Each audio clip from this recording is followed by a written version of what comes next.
வணக்கம் மதுமிதாவின் காற்றுவழி நேயர்களே. எழுத்தாளர் லா ச ராமாமிர்தம் அவர்கள் எழுதிய குறுநாவல் கல் சிரிக்கிறது. அத்தியாயம் 5. வாசிப்பவர் மதுமிதா. அப்போதுதான் யாரோ ஆள் மூலம் வந்த அபிஷேக திரவியங்களை வெகு உன்னிப்பாய் சரிபார்த்து கொண்டிருந்த மணி நிழல் தட்டுவது உணர்ந்து நிமிர்ந்து நிழலுக்கு சொந்தக்காரனை கண்டதும் முகம் கருத்தது. ஏளனமாக, ஏது பஞ்சகச்சமும் இடுப்பில் அங்கவஸ்திரமும் கட்டுக்கட்டா விபூதியும் அமர்க்களமாயிருக்கு, நாளைக்குத்தானே ஓ முறை, இன்னைக்கே இளவெடுக்க வந்துட்டியா? இன்னைக்கு வெள்ளிக்கிழமை, அம்பாளுக்கு அபிஷேகம் பண்ண போற, ஆகாத வார்த்தைகளை சொல்ற, என் வயிற்றுல அடித்ததும் இல்லாமல் நியாயம் வேற பேச வந்துட்டான். அவர் சிரித்து விட்டார். என்னப்பா, எல்லாரையும் போல் நான் தரிசனம் பண்ணக்கூடாதா? ஓஹோ, அப்படியா? அப்படியானால் இன்னைக்கு உன் இடம் உள்ள இவ்வளவு நெருக்கமாக இல்லை, கொஞ்சம் வெளியே தள்ளி நில். அவரை பார்க்க பார்க்க மணிக்கு உள்ளே கொழுந்து விட்டு எரிந்தது. அவருக்கு சிவப்பு மின்னல்கள் கற்ப கிரகத்தின் இருளில் கண்ணெதிரே கொடி படர்ந்து மறைந்தன. ஆனால் அடக்கி கொண்டார். மணி, கோவிலை நான் கோர்ட்டாக மாற்ற விரும்பலை. நீ இவ்வளவு துடுக்காக பேச வேண்டிய அவசியமும் இல்லை. உனக்கே தெரியும், சாசனப்படி நான் இந்த நிமிஷமே உள்ளே வந்து உன் கை கோவில் மணியை பிடுங்கிக்கலாம், இந்த க்ஷணமே. மணிக்கு தன்னை மட்டுப்படுத்தி கொள்ள வேண்டிய உசிதம் தோன்றிற்று. ஆனாலும், நீ ஏதோ பூச்சி காண்பிச்சுட்டு இருக்கியே, அந்த டாக்குமெண்ட்டையும் நான் பார்த்துடுறது நல்லதுன்னு தோணுறது. தாராளமா, ஞாயிறு காலை காண்பிக்கிறேன். உனக்கே ஒரு நகல் எடுத்தும் கொடுக்குறேன். நீ இங்கு வரையா, நான் உன் வீட்டுக்கு வரட்டுமா? மணிக்கு நிச்சயமாய் படம் படுத்தது. எப்படியானாலும் சரி என்று முணுமுணுத்தார். நாம் 2 பேருமே சேர்ந்து தர்மகர்த்தாவிடம் சாசனத்தை ஒப்படைச்சிடுவோம். அப்போது உனக்கு அது குரங்கு நியாயமாயிடும். அப்போத்தான் உனக்கும் பொது நியாயம் தெரியும். நான் வெளியே போய் உட்கார்ந்துக்கிறேன், உள்ளே புழுக்கமாத்தான் இருக்கு. மணிக்கு அஸ்தியில் சில் கண்டது. இவன் தலைமுறைக்கும் குழி பறிக்கிற மாதிரி அதில் இன்னும் என்னென்ன புதைவானம் இருக்கோ. எங்கேயோ புத்திலிருந்த பாம்பு ஜலதாரை வழியா வீட்டுக்குள் புகுந்த மாதிரின்னா ஆயிடுத்து. இந்த மகானுபாவன் எங்கிருந்து வந்தான்? மண்டகப்படிக்காரன் வருவதற்கு இன்னும் நேரம் நிறைய இருக்கு. மேல் துண்டால் தோளிலும் அக்குளிலும் படரும் வேர்வையை ஒற்றியபடி வெளியில் வந்து உட்கார்ந்து கொண்டார். படவா, உருவின கத்தி மாதிரி பளபளன்னு ஏதோ நெருப்பில் குளிச்சு வந்த மாதிரி எப்படி இருக்கான் பாரு. அவரை பார்க்க பார்க்க எரிச்சலாய் வந்தது. இவனுக்குன்னு நம் குடும்பத்திலேயே ஒவ்வாத ஒரு கலர், ஒரு உடல்வாகு. ஒழுங்கா இவன் அப்பனுக்கு பிறந்திருப்பானா? இல்லை, காலை இப்பத்தான் கெட்டு கிடக்கா. குந்தி நாளிலிருந்தே நாசந்தான். தேவ ரகசியத்தைப் போல ஊழல். உவ்வ! என்ன மணி, ஏன் குமட்டுறது?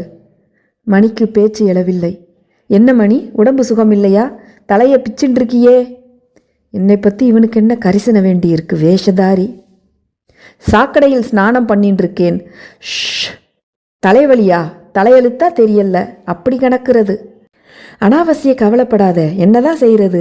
நீ தான் என்ன சந்தேகப்படுற? உன்மேல் மனஸ்தாபப்பட எனக்கு என்ன இருக்கு? நீ விரோதம் கொண்டாட பார்த்தாலும் உன் உடம்பை பற்றி விசாரிக்க நான் கடமைப்பட்டிருக்கேன், உரிமை உண்டு. மணிக்கு உள்ளே ஏதோ கிடுகிடுத்தது. இவனை பற்றி ஒன்றுமே புரிஞ்சுக்க முடியலையே. தலை வலிக்கிறதா? ஆம் என்று தலையை பிடித்து கொண்டு தலையை ஆட்டினார். தொண்டையை லேசாக அடைத்தது. பரிவுதானமாக கேட்டு ரொம்ப நாள் ஆச்சு. அதுக்கு பெரியவாள் வீட்டில் இல்லை, இருக்கிறவாளும் இங்கிதமா இல்லை. நீ சரியா இருக்கியா, நாங்கள் சரியா இருக்க என்கிற அடிப்படையில் நடத்தைகள் நடப்புகள். எனக்கு கோளாறே இதுதானோ? இவன் என் மனநிலையை புரிஞ்சுண்டு அதையே வாத்தியம் வாசிக்கிறான். விழியோரம் கண்ணீர் உறுத்திற்று.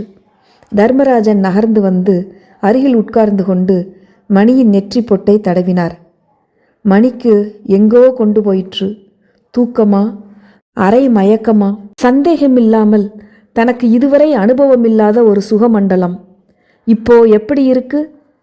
வெண்மேகங்களின் நடு மத்தியிலிருந்து மனமில்லாத பதிலில் குரல் புறப்பட்டது. ரொம்ப தேவல, ரொம்ப தேவல. மணி! சுற்றி பஞ்சு மேகம் படர்ந்து ஆளை சுற்றி கொண்டிருந்த சுகத்தில் நினைப்புக்கு பதில் சொல்லக்கூட அலுப்பாயிருந்தது. வாயில் கூட அந்த மிட்டாய் படர்ச்சி புகுந்து கொண்டது. தித்திக்கவில்லை, ஆனால் வெகு சுகம். மணி! மணி, அபிஷேகம் அர்ச்சனையெல்லாம் நான் பண்ணுறேன், நீ ரெஸ்ட்ல இரு. தன்மேல் படர்ந்து கொண்டு அவரை தன்னுள் இழுத்து கொண்டிருக்கும் சுக நித்திரையின் சுளிப்பு நின்று ஒரு அசுர பிரயத்தனத்தில் தன்னை உதறிக்கொண்டு மணி விழித்து கொண்டார். இது மாதிரி ட்ரிக்ஸ் ஏதேனும் நீ காட்டுவேன்னு எனக்கு அப்பவே தெரியும். என்ன வசியம் பண்றையா?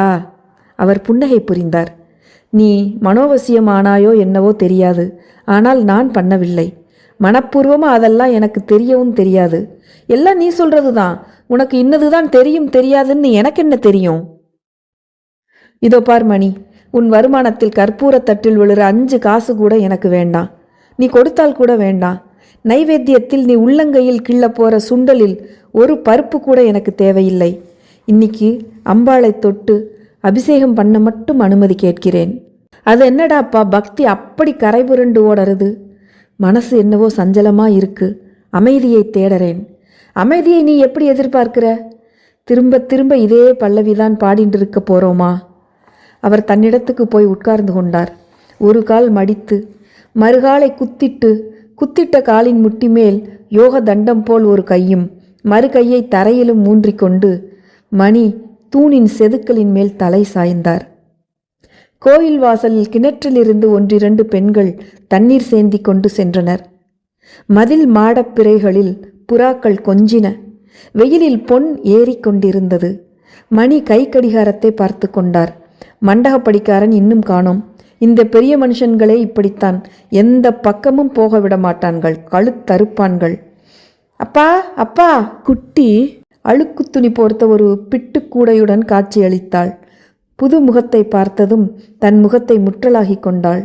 இந்த காலத்தில் பிஞ்சே கிடையாது. எல்லாமும் வெம்பல்தான். உள்ளே கொண்டு போய் வை.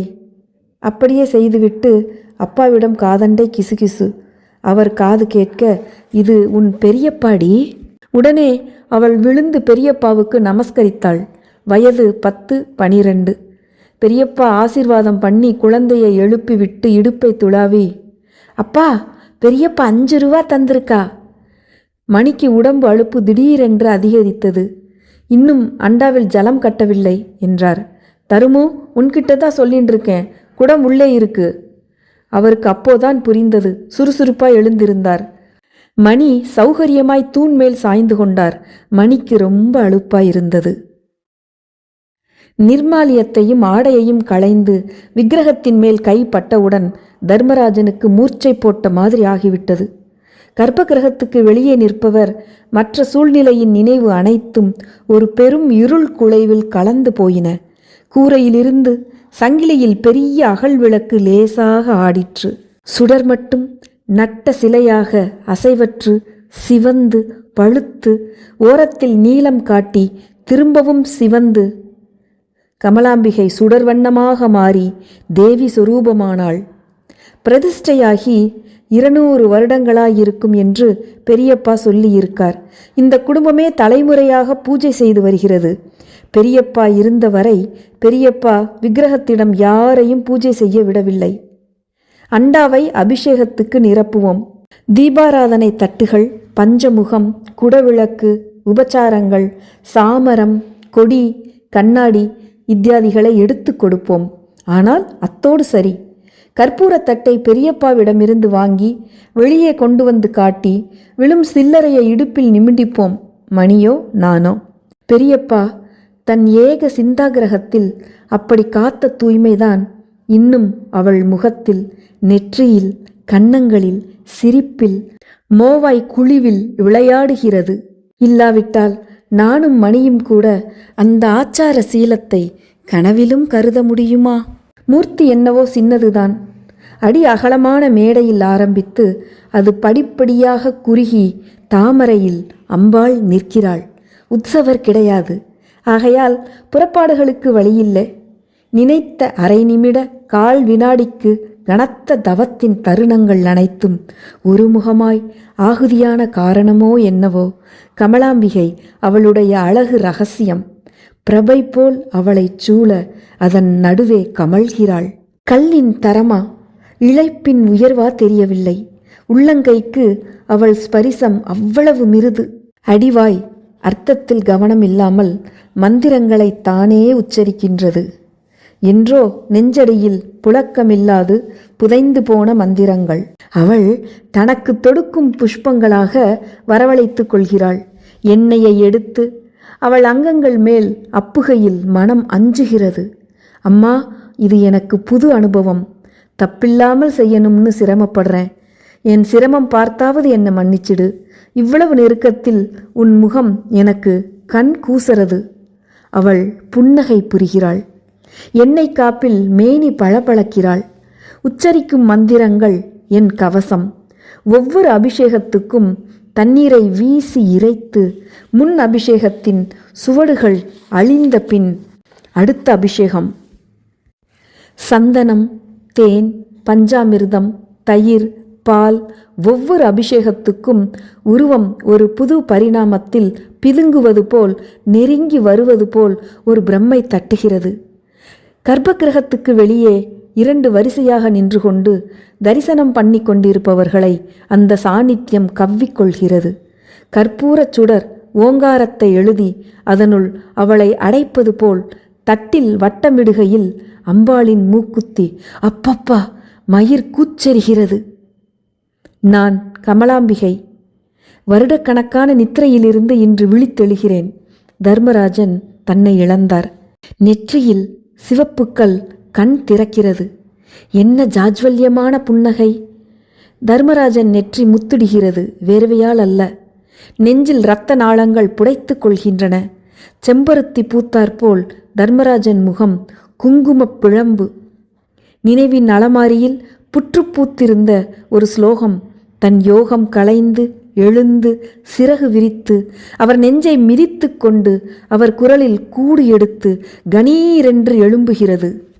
அம்பா சாம்பவி சந்திரமௌலி ரபலாபர்ணவுமா பார்வதி காளி ஹைமவதி சிவா திரிநயனி காத்யாயனி பைரவி. கட்டுண்டு அனைவரும் ஸ்தம்பித்து நிற்கின்றனர். மணிக்கு ஒரு வகையில் இன்று கோவில் களை கட்டி இருக்கு. பக்தர் வரிசை துவஜசம்பம் வரை நிற்கிறது.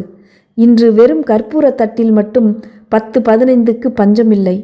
இன்னொரு வகையில் புளியை கரைத்தது. இன்னிக்கே தெரியாதனமாக இடத்தை கொடுத்து விட்டோமோ?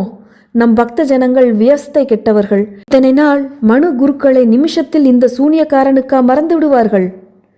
அந்த ஐயர் நல்லா பாடினாரே, அவர் எங்கே? இப்பவே ஓரிருவர் விசாரிக்க ஆரம்பிச்சாச்சு. தூரத்து உறவு வீட்டுக்கு வந்து 3 நாளாச்சு. பிழைக்க வந்திருக்கான். இந்த இடத்தில் ஏதேனும் ஒன்றை திடமாய் உச்சரிக்க தைரியமும் மனமும் இல்லாமல் ஒரு கொளகொளப்பு. பூஜைக்கு ஒரு கோவில் பார்த்தாகணும். அதுவரை ஒத்தாசைக்கு. நாளைக்கு இருப்பாரா? கார்கோடகன் இப்பவே விஷயம் வேலை பண்ண ஆரம்பிச்சுடுச்சே. எங்கிருந்து வந்தார்? இடி விழுந்தார் போல் விரிசல். எதுவரை ஓடும் தெரியலையே. இருந்த இடத்திலிருந்து கத்தினார். எரிச்சல். தருமு, ஒரு குடம் ஜலம் கொண்டு வா. அவருக்கு போதை தெளியவில்லை. அவன் என்னவோ கேட்கிறான் பார் என்று அவளே காதில் ஓதி கவனத்தில் உரைப்பது போல் இருந்தது. அபிஷேகமாச்சு, அலங்காரமாச்சு. இப்போ குடம் ஜலத்துக்கு என்ன வேலை? குடத்தை எடுத்துக்கொண்டு வெளியே வருகிறார். ஜனங்கள் அவருக்கு பாதை விடும் பரிவு. மேலே அலைமோதுகிறது. எல்லோரும் நல்லவர்களே. 1-2 பெண்டிர் தடால் என்று விழுந்து நமஸ்கரிக்கின்றனர். மணிக்கு நெஞ்சு கொதித்தது. கிணற்றிலிருந்து ஜலத்தை மொண்டு குடத்தை அவர் தோள் மேல் ஏற்றி கொள்கையில் ஒரு கார் மிடுக்காய் ஒரு திருப்பம் காட்டி வழுக்கி கொண்டு வந்து துவஜஸ்தம்பத்தண்டை நின்றது. அதிலிருந்து ஒரு ஆணும் 2 பெண்டிரும் இறங்கினர். அவருடைய உலகம் இன்னும் கலையவில்லை. கனவில் நடந்து கொண்டு சன்னதிக்கு போய்விட்டார். மணி அவர்களை எதிர்கொண்டார்.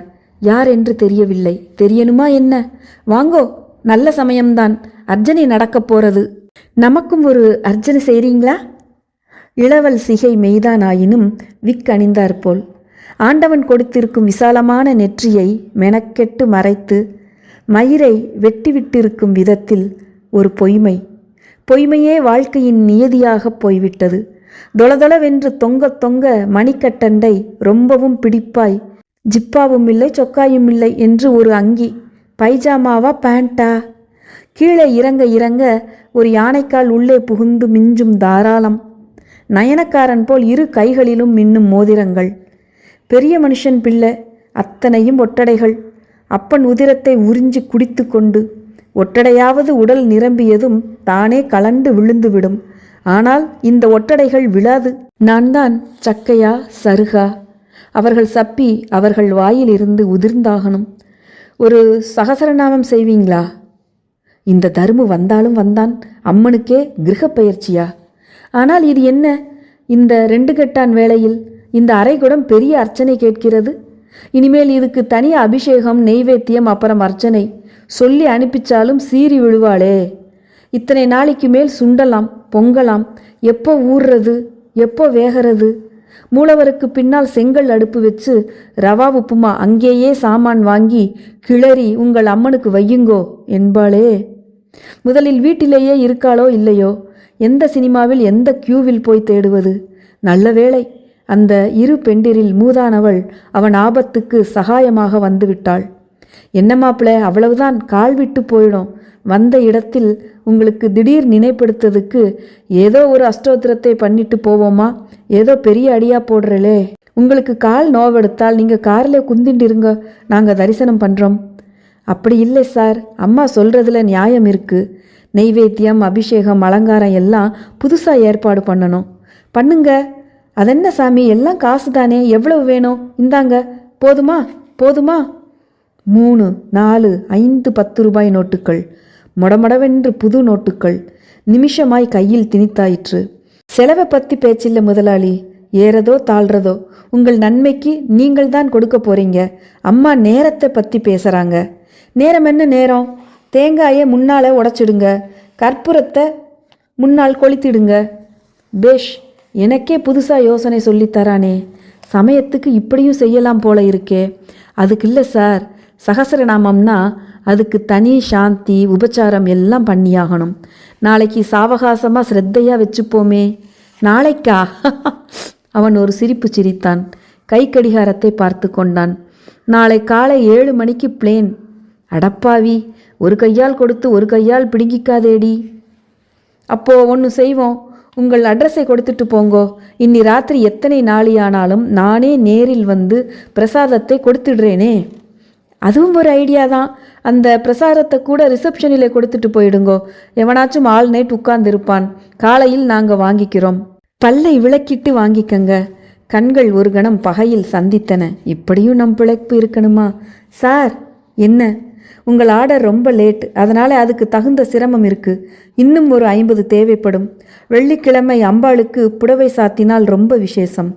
எனக்கு தெரியும், நீங்கள் பிடுங்க ஆரம்பிச்சிட்டிங்கன்னா விடமாட்டீங்க. லீச்சு தான். ஒரு முழு நோட்டை உண்மையாகவே அவன் வீசி எறிந்தான். கை தவறுறது அதிர்ஷ்டம். மணி குனிந்து பொறுக்கி எடுத்து கொண்டார்.